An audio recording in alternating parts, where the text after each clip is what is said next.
Bé, bona tarda.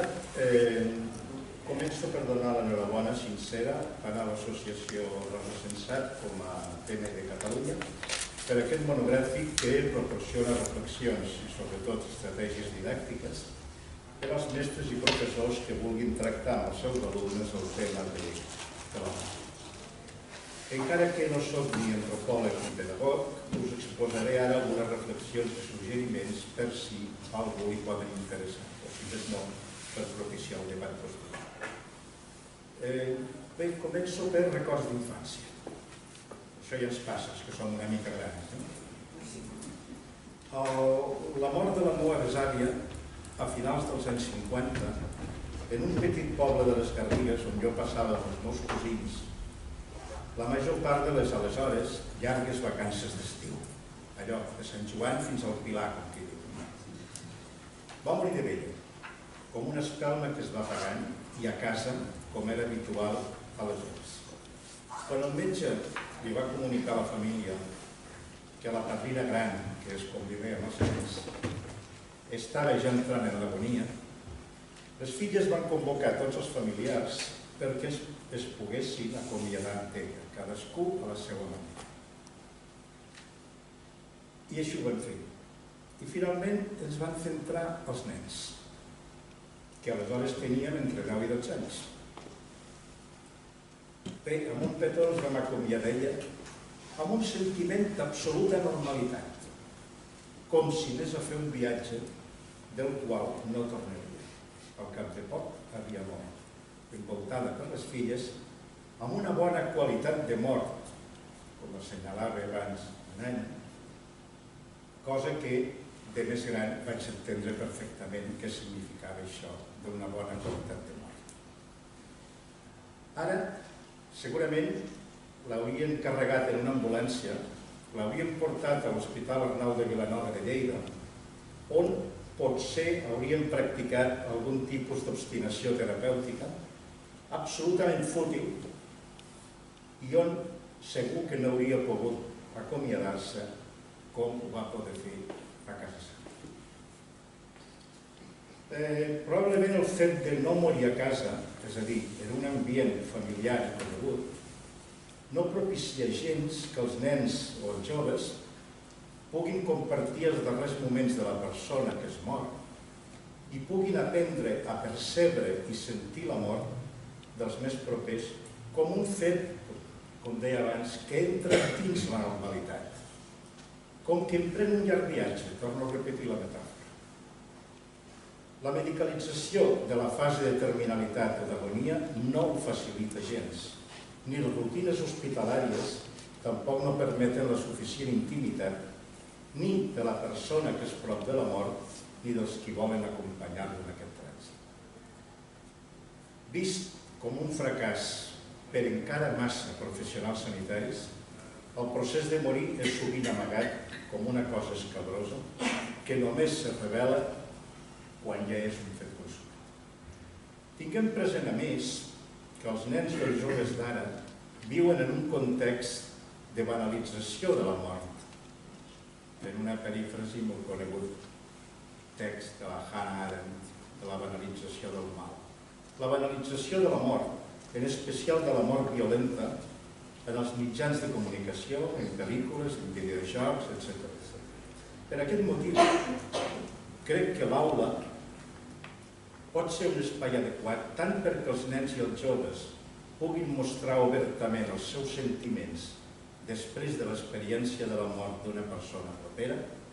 com perquè es generi un espai d'acolliment del dol que l'ha de fer el dol, un espai d'acolliment d'aquest dol i de reflexió conjunta a l'aula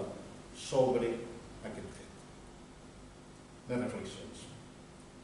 Quan jo fa anys vaig col·laborar en la preparació d'un programa de l'optativa de bioètica per a alumnes de batxillerat, a més d'altres qüestions clàssiques de la bioètica, l'avortament voluntari, la donació d'òrgans per a trasplantaments, el cas dels testimonis de Jehovà i altres, vaig considerar que calia tractar dels drets de les persones malaltes i, en general, del final de la vida, posant de relleu el com i on es mor. I la porta d'entrada en aquesta temàtica, com es recull perfectament en un dels capítols d'aquest monogràfic, dic, la porta d'entrada d'aquesta temàtica era parlar dels documents de voluntats anticipades. Perquè els documents de voluntats anticipades no són només una bona eina de diàleg amb els metges en previsió de les actuacions sanitàries futures que es puguin acceptar o rebutjar, sinó penso que sobretot són una bona eina de diàleg amb els més propers al nen, al jove, sobre com morir i com no morir, és a dir, dins de les famílies. Fer un document de voluntats anticipades i parlar-ne en família, sigui quin sigui el tipus de família, parlar-ne en família, permet als adults que comparteixin amb els més joves quina és la seva visió de la qualitat de mort que deia, que desitja, i que aquesta qualitat de mort es vegi com la part final de la qualitat de vida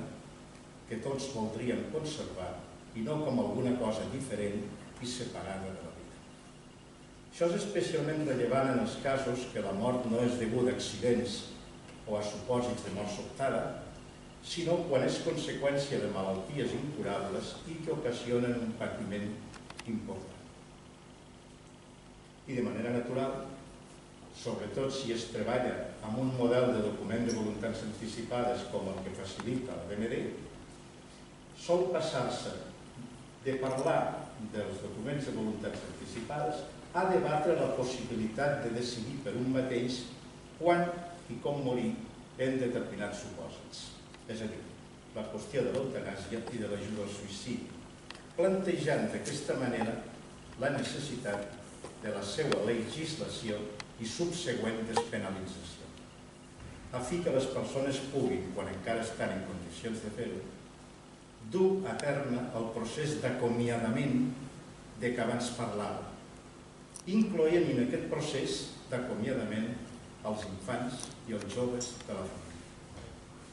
Només així, penso, podrem normalitzar i desmedicalitzar el procés de morir i educar els més joves en el coneixement i l'acceptació de la mort de les persones properes en un context de llibertat. Bé, a banda del que us acabo d'exposar, d'aquestes reflexions, he de dir que tractar directament el tema de com morir, de com es mor, de com voldríem morir, de com voldríem que fos el procés de mort, és un fet força excepcional en l'ensenyament superior del nostre país. Fora d'algunes classes, d'alguna matèria,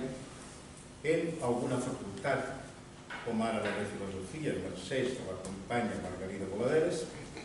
a la d'antropologia, amb la professora Maria Jesús Buixou o altres, a psicologia, a medicina, però poqueta cosa, sobretot des que jo em vaig jubilar i vaig deixar de ser-hi professor, però són fets puntuals, són experiències molt puntuals. No hi ha un abordatge sistemàtic de debatre, de parlar amb els joves universitaris en les aules i dins d'una programació reglada del procés de vida. Però la UB, comentant la Universitat de Barcelona, com en tantes altres coses, és una afortunada excepció, perquè a més de gent que treballa el procés de la mort i que aboga per la legislació de l'eutanàsia o de l'ajuda al suïcidi, per no dir com la Margarida Boladeres que tenim aquí,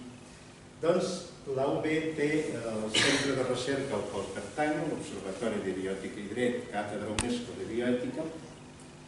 que ha publicat documents d'accés obert, tant sobre els documents de voluntats anticipades a l'any 2001 i un altre sobre l'eutanàsia, el 2003, amb l'objectiu de difondre aquesta temàtica tant entre la comunitat universitària com entre la ciutadania en general. A més, com s'ha dit, l'any passat vàrem elaborar un llibre col·lectiu que jo vaig coordinar amb el títol aquest ben explícit de Morir en llibertat.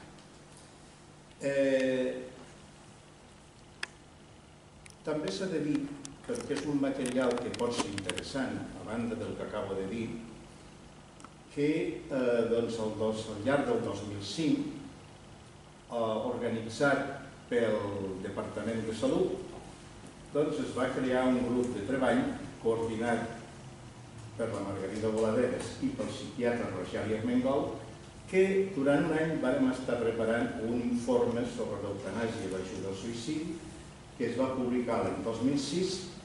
i que clarament defensa el dret dels ciutadans a acollir-se a aquesta opció si així ho desitgen i si es troben en determinades circumstàncies. És un material que s'hi pot accedir gratuïtament i lliurement a través del web del Comitè de Bioètica de Catalunya,